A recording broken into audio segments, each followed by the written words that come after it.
সুধী দর্শক, আমরা এখন রয়েছি ডায়মন্ড হারবারে।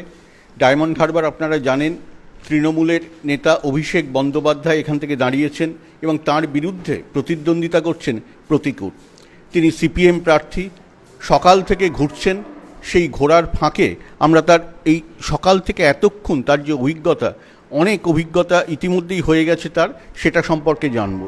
সকাল থেকে কি হলো, মানে কী হলো, সে কী হলো না সেটা বললে বরঞ্চ বলার সুবিধা হতো। কী হলো না, মানুষ ভোট দিতে পারলো, মানুষ ভোট দিয়ে বাড়িতে ফিরলো, এগুলো যদি বলতে পারতাম খুব ভালো লাগতো।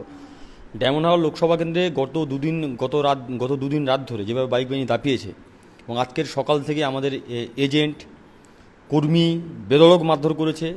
আমাদের এজেন্টদের থেকে ফর্ম নিয়ে গিয়ে ভুয়ো এজেন্ট বসেছে। এক জায়গায় তো আমি ভুয়ো এজেন্ট হাতে নাতে ধরেছি, আমার হাত ছেড়ে কোনো ধাক্কা মেরে পালিয়েছে। ইলেকশন কমিশনের কাছে বারবার করে কমপ্লেন করেছি। ইলেকশন কমিশন যতটা গর্জেছেন তার বিন্দুমাত্র যদি দায়মনা বর্ষাতেন তাহলে আমরা আজকের এই বাইট দিতে হতো না। বারবার জানানো সত্ত্বেও কোনো ভূমিকা নেই, কোনো কর্ণপাত নেই, চোখ কান নাক বন্ধ করে চুপচাপ বসে আছে।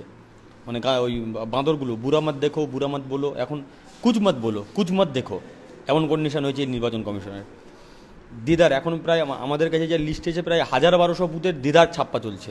সিপিআইএমে যে প্রতীক, সেই প্রতীকের উপরে কালো টেপ মেরে দেওয়া হয়েছে, শুধুমাত্র তৃণমূলের সিম্বল আছে। প্রতিবাদ করাতে আমাদের কর্মী সমর্থক ভোট দিয়েছে, তাকে মারধর করেছে, ডায়মন্ড হসপিটালে ভর্তি করে আসছি। গোটা ডায়মন্ড হারবার লোকসভা কেন্দ্র জুড়ে বিশেষত ফলটা, ডায়মন্ড হারবার বিষ্ণুপুর একটা পার্ট, বজবজের একটা পার্ট, দেদার ছাপ্পা চলছে। আপনি ভেতরে ঢুকেছিলেন, মানে আপনি ছাপ্পা দিতে দেখেছেন, এরকম কোনো ঘটনা ঘটে? আমি দেখেছি, দেখে ইলেকশন কমিশনকে বলেছি, প্রিসাইডিং অফিসারকে বলেছি, বলছে না উনি ভোটার, উনি ছাপ্পা দিচ্ছেন না, উনি ভোটার। ওয়েব ক্যামেরা লাগানো আছে, কোথাও ওয়েব ক্যামেরা গাম লাগিয়ে দিয়েছে, এই বিভিন্ন জায়গা হচ্ছে, সেইগুলো স্পেসিফিক করে আমরা কমপ্লেন করছি, বাট কোনো সদুত্তর এখনও পাইনি। গতকাল এক্সেপশনাল বোধহয় ডায়মন্ড হারবার লোকসভা কেন্দ্র, গতকাল রাত্রে 1:30টার সময় আমরা কিউআরটি টিমের নাম্বার পেয়েছি, মানে একাধিকবার ফোনে ঝগড়া করার পরে কিউআরটি টিমের কোনো নাম্বার নেই ডায়মন্ড হারবার লোকসভা কেন্দ্রে। কেন, কিসের সেটিং? ডায়মন্ড হারবার লোকসভা কেন্দ্রে হঠাৎ করে নির্বাচন কমিশন টুটু জগন্নাথ হয়ে বসে আছে কেন, জানতে চাইছি। এখন আপনি কি এর পরে আবার কোথায় যাবেন? কোথায় কোন জায়গা থেকে আপনার কাছে খবর আসছে? আমি ওই জন্য বললাম যে কোন জায়গা থেকে আসছে সেটা, মানে আসছে না সেটা বললে ভালো হয়। সব জায়গা থেকেই তো খবর আসছে, বাইক বাহিনী দাপিয়ে বেড়াচ্ছে হাতে। আপনি বাচ্চার মাথাতে ঠেকিয়ে বলছে ভোট দিতে গেলে গুলি করে দেবো। বাচ্চার বাবা মা পায়ে ধরে জড়িয়ে আছে, কমপ্লেন করবেন না, এমন দুর্বিষহ অবস্থা।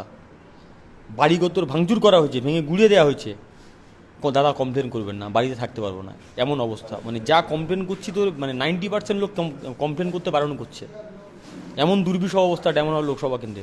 কেন, এটাই কি ডায়মন্ড হারবার মডেল? আপনি তো বলেন ডায়মন্ড হারবার প্রচুর উন্নয়ন করেছেন, তো এত উন্নয়ন যদি করে থাকেন ভয় পাচ্ছেন কেন বিরোধীদের? ভয় পাচ্ছেন কেন? সিপিএম তো একটা শূন্য পাওয়া দল, আমরা শূন্য পাওয়া দলের প্রতিনিধি। 6% না 7% ভোট পেয়েছি অভিষেক ব্যানার্জির কথায়, তা আমাকে ভয় পাওয়ার কী আছে? ভোট দেবে। সিপিএম কর্মীদেরকে, এজেন্টদেরকে মারধর করার কী আছে? কেন ভুয়ো এজেন্ট নিয়ে ঢুকতে হচ্ছে বুথের মধ্যে? কেন আমাদের কর্মীদেরকে মারধর করে হসপিটালে ভর্তি করতে হচ্ছে? আসলে ডায়মন্ড হারবার লোকসভা কেন্দ্রে মানুষ জানে, যারা অভিষেক ব্যানার্জির বিরুদ্ধে লড়াই করবে, যে লড়াই করবে মানুষ তার সঙ্গে থাকবে। সিপিএম, বিজেপি, কংগ্রেস, তৃণমূল কোনো রাজনৈতিক দল নয়। অভিষেক ব্যানার্জির বিরুদ্ধে যে দাঁতে দাঁত চেপে লড়াই করতে পারবে, মানুষ তার সঙ্গে থাকবে, সেই কারণে ভয় পাচ্ছে।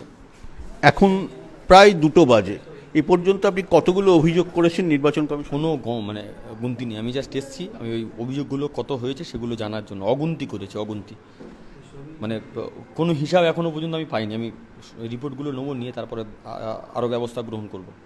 আমরা শেষ দেখে ছাড়বো। এখানে যদি নির্বাচন কমিশন মনে করেন যে আমরা এখানে ছেড়ে দেবো, হাল ছেড়ে দেওয়ার বান্না লাল ঝান্ডার পার্টি নই, আর সেই কারণে পার্টি আমাদেরকে ক্যান্ডিডেট করে না। আমরা কিন্তু শেষ দেখে ছাড়বো, যতদূর যা ততদূর যাবো। আমি নির্বাচন কমিশনকে ছেড়ে কথা বলবো না। তৃণমূলের তো যা করারও করবো, কিন্তু নির্বাচন কমিশন যে মানুষকে অভয় দিল এবং একটা মানুষকে নিয়ে মৃত্যুর মুখে ঠেলে দিল, ভোট দিতে এসেও আমরা আছি, আমরা শেষ দেখে ছাড়বো না। ধন্যবাদ প্রতিকূল, ডিডব্লিউর সঙ্গে কথা বলার জন্য। প্রতিকূলের অভিযোগ আপনারা শুনলেন। এরপরে আমরা আরও অন্য জায়গায় যাব, অন্য প্রার্থীদের সঙ্গে কথা বলবো, অন্য ঘটনার কথা দেখাবো এবং কিভাবে ভোট হচ্ছে আমরা তার দিকে নজর রাখব।